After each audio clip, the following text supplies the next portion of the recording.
My best friend tried to choke me to death at a restaurant in front of our entire medical residency cohort.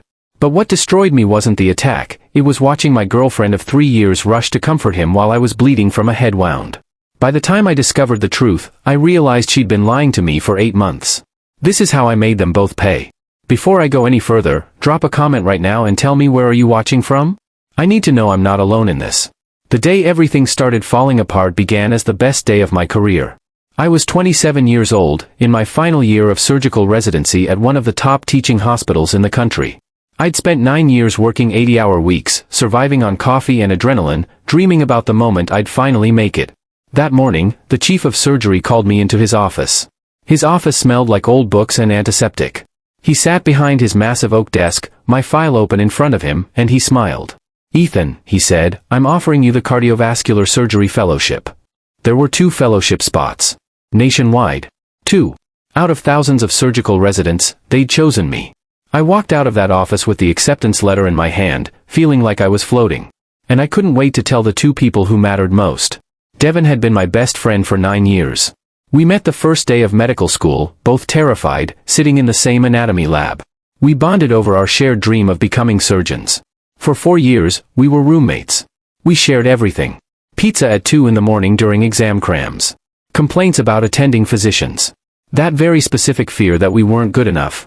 Devin was doing his pediatric residency at the same hospital. And he was struggling. Not failing, but barely passing. I'd been helping him for months, giving him my notes, staying up late to quiz him. I thought I was being a good friend. I had no idea what I was actually doing was making him hate me. Then there was Amber. 3 years together. We'd met in medical school too, started dating during our 2nd year. She was doing internal medicine, and she was good at it. For 3 years, she'd been my rock. When my residency got brutal, she was there. Bringing me food when I forgot to eat. Making me laugh when all I wanted to do was quit. I thought we were solid. I thought we were planning a future. That night, I took them both out to celebrate. The whole residency cohort was gathering at this upscale restaurant downtown. There were 12 of us total. Me, Devin, Amber, Blake and Sienna, an ER couple. Marcus and Jordan, anesthesiology residents. 5 other residents from various programs. We'd rented a private room. Candlelight, expensive wine, the works. I stood up to make the announcement. Everyone's glasses were full, conversation was flowing.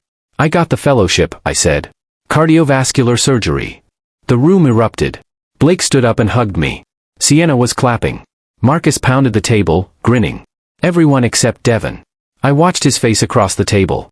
For just a second, I saw something flash in his eyes. Something dark. Then it was gone, replaced by a smile that didn't quite reach his eyes. "Congratulations, man," he said. His voice sounded wrong. Tight.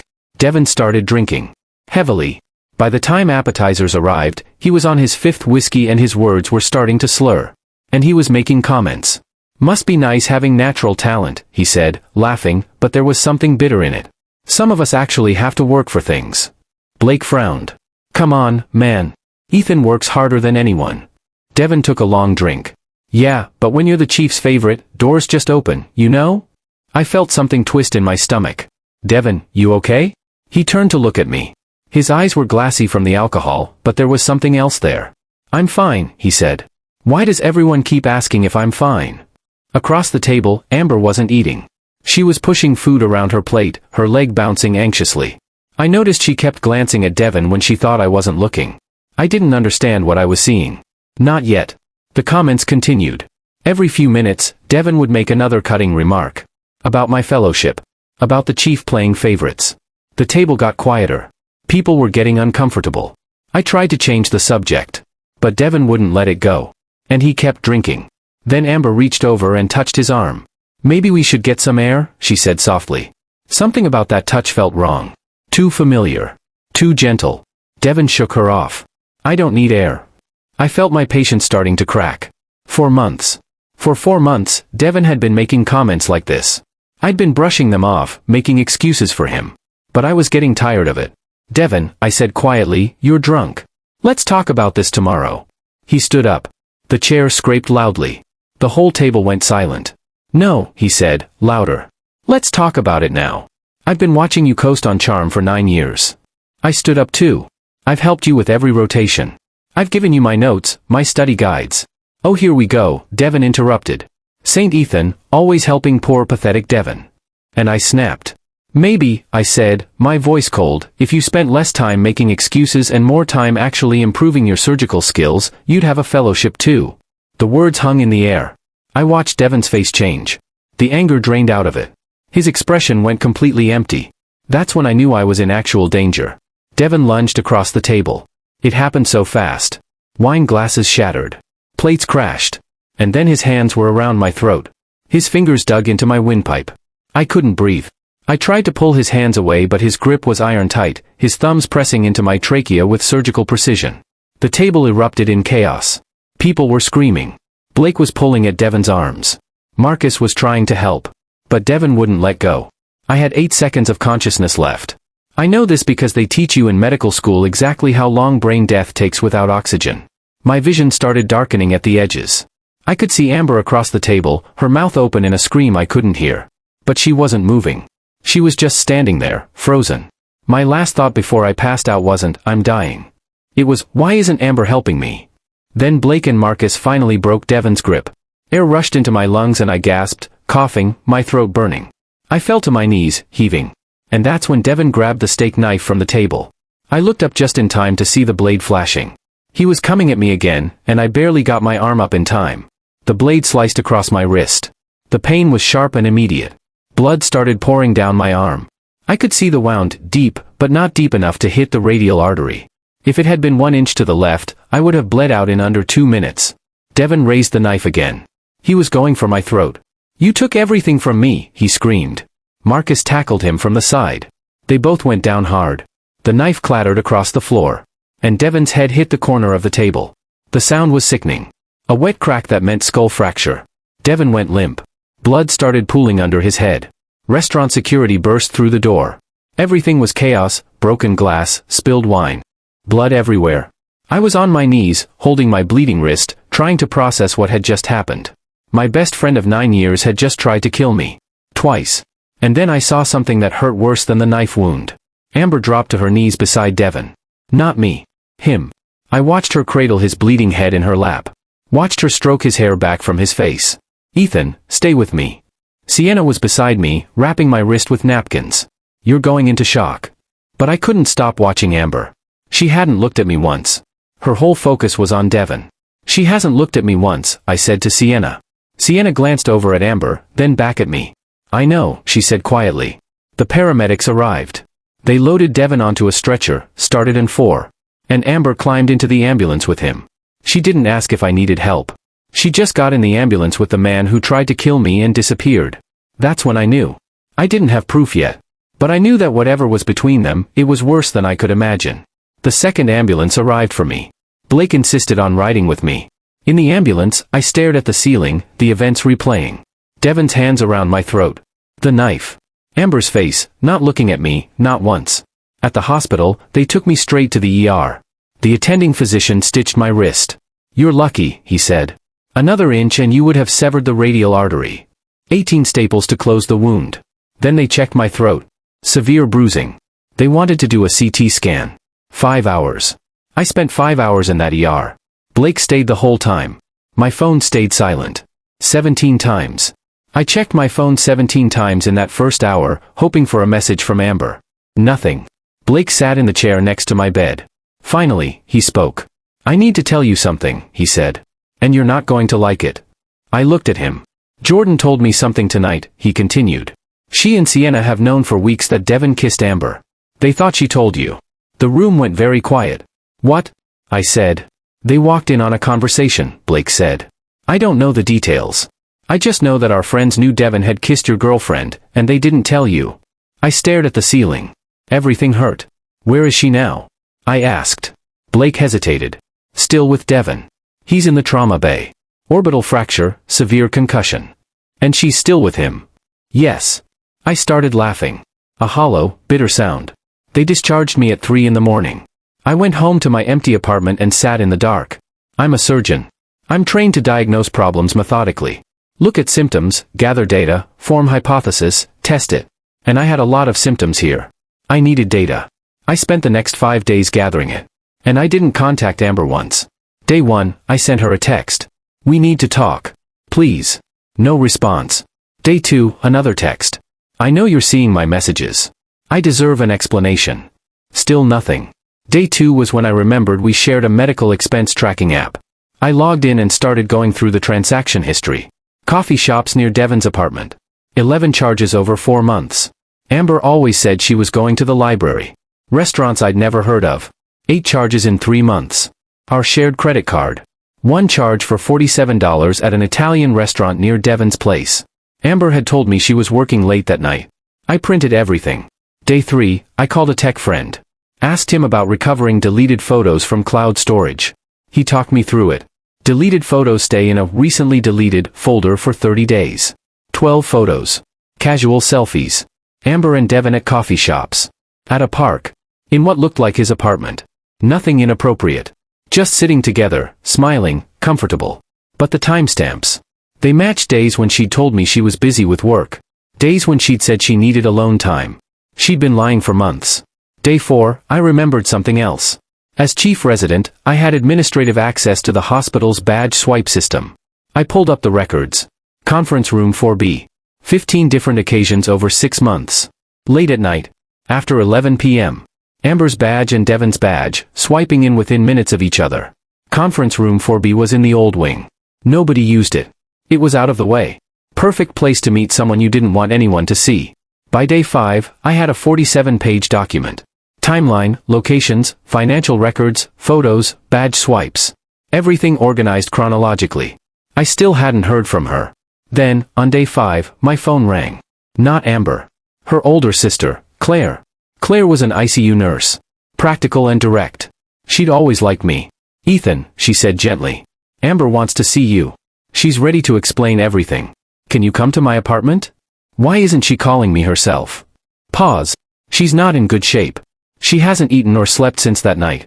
I'm worried about her. Part of me wanted to say no. But I needed to hear her say it. I needed to look her in the eyes and hear her admit what she'd done. I'll come, I said. I showed up the next day with my leather folio. Inside, 47 pages of printed evidence. Claire opened the door. She's in the living room. Please, be gentle. Amber was sitting on the couch. She looked destroyed. Hair unwashed. No makeup. Sweatpants and oversized hoodie. Eyes red and swollen from crying. Part of me wanted to feel sorry for her. The larger part remembered her kneeling beside Devon while I bled. She tried to move toward me for a hug. I held up my hand. Let's sit down, I said. She sat back on the couch. I sat in the chair across from her. Deliberate distance. You can ask me anything, she said. I'll be completely honest. I'm so sorry. I opened the folio. Pulled out the first document. Placed it on the coffee table. This is a timeline I created, I said. My voice was calm. Clinical. Using our shared calendar, your location data, and hospital badge records. I'm going to walk through it chronologically. You're going to explain each discrepancy. Understood? She stared at the document. Then at me. Shock crossed her face. Understood? I repeated. Yes, she whispered. I pointed to the first entry. 8 months ago. March 15th. Your location at Devon's apartment from 9 p.m. to 1 a.m. Calendar said library. Explain. Her face crumpled. That's when he first told me he had feelings. I made a check mark. Acknowledged. April 3rd. Badge records show you and Devon in conference room 4B at 11 p.m. What happened? He wanted to talk privately, she said, crying. He kissed me. I stopped it. I wrote, first kiss, April 3rd, in my notebook. April 18th. Shared credit card charged $47 at the Italian restaurant. Calendar said working late. Why? I forgot my wallet. No corresponding Venmo payment in our account, I said. May 9th. Your location at his apartment, 10 p.m. to midnight. Calendar said Jim. Explain. This continued for 20 minutes. Chronologically. Methodically. Every discrepancy, every lie, every hidden meeting. She broke down multiple times. I remained completely calm. Taking notes. Making check marks. Finally, I closed the folio. So to summarize, I said. 2 kisses, both initiated by Devon. 1 cuddling session that escalated to attempted sex, which you stopped. 15 private meetings over 8 months. Multiple lies about your whereabouts. No actual intercourse. Correct? Yes, she whispered. I never slept with him. I swear. And after Devon tried to choke me unconscious and stab me with a knife, I continued, voice still calm, your first instinct was to comfort him. Correct? I was scared for him. The guys were beating him. I held up my wrist. Still bandaged. 18 staples. If that knife had been 1 inch left, he would have severed my radial artery. I would have bled out in 3 minutes. But you checked on him, not me. She was crying so hard she could barely speak. I pulled out another document. Did you contact Devon after the attack? Her face went pale. Long pause. Then, yes. My voice cracked for the first time. When? Day 2. I texted to see if he was okay. I stood up. I sent you 7 texts asking if we could talk. You ignored all of them. But you checked on him. I told him it's over. I told him never to contact me. You made your priority clear, I said. I walked toward the door. She followed, grabbing my arm, the injured one. I looked down at her hand on my bandage. Then at her face. She let go. Please don't leave like this, she said. Can I show you the texts? I ended it with him. You chose him when it mattered, I said. Nothing else matters. Is there any chance, any future where? I looked at her. The woman I'd planned to marry. Who'd let another man pursue her for 8 months and never told me. Who'd comforted my attacker while I bled. No, I said. I walked out. Heard her collapse behind me, sobbing. In my car, I sat for 20 minutes before I could drive. Shaking. From rage, not grief. Then I made calls. First, my lawyer. Increase the settlement demand. Second, Devon's program director. I have additional evidence regarding the incident. Third, Priya, Amber's roommate. Thank you for telling me the truth. The only person I didn't call was Amber. Over the next 2 weeks, I executed my plan with surgical precision. I filed formal workplace violence complaints with hospital administration. Submitted documentation to the state medical board. Provided witness statements from 6 residents. Provided photos of my injuries. Provided ER records documenting Devon's blood alcohol level. The hospital moved fast. Devon was placed on immediate probation. Anger management courses. Psychiatric evaluation. Supervised shifts. He couldn't be alone with patients. His program director called an emergency meeting. They reviewed his performance, barely passing, multiple complaints, now this violent incident. 2 options, accept probation or be terminated. He accepted probation. He didn't have a choice. I wrote a detailed incident report. 8 pages. Objective, factual, devastating. I documented everything, his escalating hostility, his comments, the attack, the injuries. I included witness statements. Photos. Medical records. I shared it with residency leadership. They quietly circulated it among the cohort. Word spread. In medicine, reputation is everything. Fellowship applications. Devon had submitted applications to 6 programs. When program directors called our attending physicians for references, they heard the story. Professionalism concerns, they said. Recent incident involving workplace violence. All 6 applications were rejected. His parents called me. Both physicians. They begged me to write a letter saying Devon had learned his lesson. I declined. Your son tried to kill me, I said. Twice. In front of 12 witnesses. I'm being merciful by not pressing criminal charges.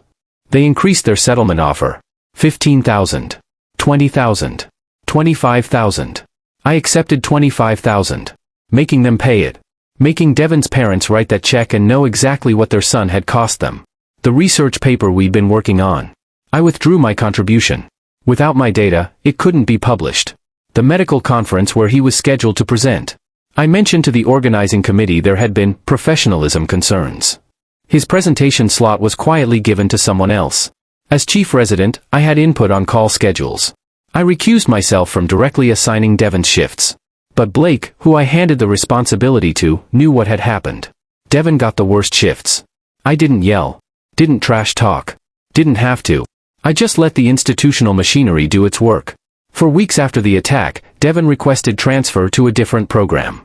Only one would accept him, a small community hospital in Phoenix, Arizona. Not prestigious. The kind of program you end up at when you've burned all your bridges. He was leaving in 2 weeks.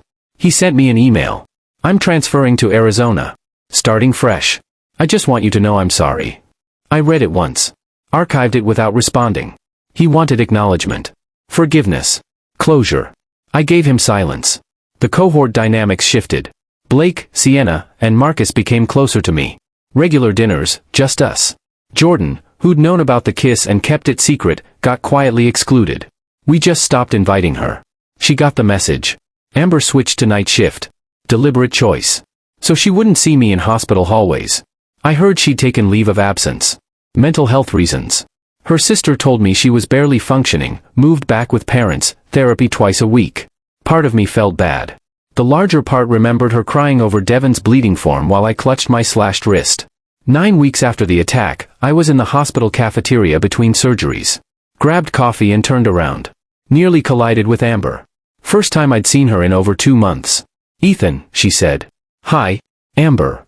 Awkward pause. "How are you?" she asked. "Fine. You?" She looked down. "I've been better." She looked upset, shaking slightly as she held her coffee. "Are you okay?" I asked, and immediately regretted it. "I had a patient die this morning," she said quietly. "Pediatric case. 6-year-old with undiagnosed heart condition." Despite everything, I felt for her. I knew what that felt like. Losing a patient. Especially a kid. "I'm sorry," I said. "Can we sit? Just for a few minutes?" I should have said no. But some part of me, the part that had loved her, couldn't walk away from someone in pain. We sat. She told me about the case. The missed signs. The delayed diagnosis. The moment when the little girl's heart stopped. I listened. Gave her professional perspective. Told her she'd followed protocol, couldn't have known, wasn't her fault. "You always knew how to make me feel better," she said quietly. The wall came back up. "Amber," I said. She reached across the table, put her hand on mine.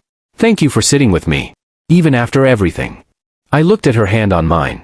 Warm. Familiar. For a moment, I remembered 3 years of good moments. Then I remembered her kneeling next to Devon while I bled. I gently removed my hand.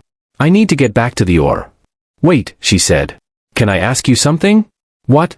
Do you hate me?" I paused. Thought about it. "No," I said finally. "I don't hate you." Relief flooded her face. "But I can't be in your life," I continued. "Right now, that's all I know." The relief disappeared. "Will there ever be a time when we can be friends again?" she asked. I stood up. "I don't know, Amber. Maybe. But not now. Not for a long time." "I understand," she whispered. "I hope your next shift is better," I said. "I'm sorry about your patient." I walked away. That evening, I found a note in my hospital locker. She'd slipped it through the vents. "Thank you for today. I left your Gray's Anatomy textbook at my place, the one you lent me in med school. Should I mail it or leave it at your locker?" She still knew my locker combination. Could still access my space. I texted Blake. "Can you change my locker combination tomorrow?" Then texted Amber, "Please mail the textbook to hospital admin office. Don't leave anything at my locker. I'm changing the combination." I blocked her number after sending it. The textbook arrived a week later. Inside the front cover, in Amber's handwriting, "To Ethan, you're going to be an amazing surgeon someday. Love, She'd written that during our first year together. Back when everything was good. I stared at the inscription for a long time. Remembering who we used to be. Then I put it on my bookshelf and got ready for my shift. That night, I had dinner with Sienna. Told her about running into Amber. "How are you feeling?" Sienna asked.